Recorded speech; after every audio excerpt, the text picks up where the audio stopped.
Mountains can be painted in any colour. It is the tone that's important. Very pale tones in the background and darker tones in the foreground. On a usual blue day, we have blue mountains in the distance and grey-green in the foreground.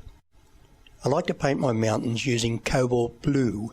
So I'll put some cobalt blue on about where I want the distant mountain, then puddle around with white and push it up into the shape of the mountain. This way you can mix your tones as you work.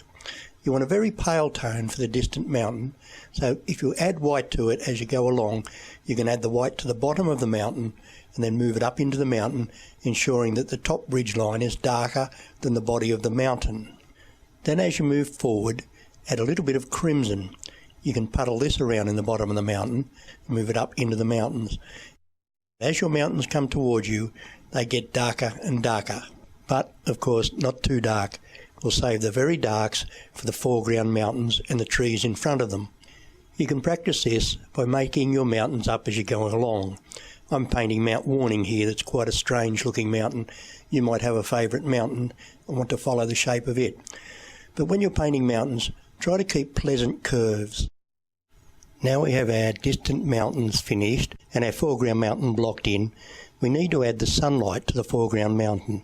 The technique of painting the trees on the mountain is quite difficult. You might want to leave your mountains as the background mountains. The colour is raw sienna, a little bit of white, very little bit of grey and a very, very little bit of viridian green. Grey is mainly cobalt blue, a little bit of crimson and a very little bit of raw sienna.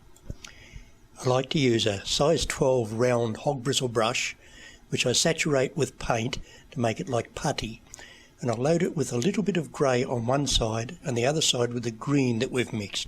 Then by dabbing the brush on almost perpendicular, you'll get little trees in the sunlight effect, and if you get a few dull ones, that's alright, that's the shadow on the mountain. Go down each side and follow the shape of the mountain all the time. Now remember, at this stage we're making it up as we go along. We're not copying anything perfectly.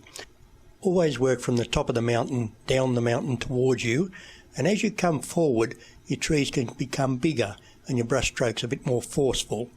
And with a dry brush with a little bit of white on, you can dab out the dark spots and put mist into the mountain. This will take your mountain back and give you good perspective in your painting.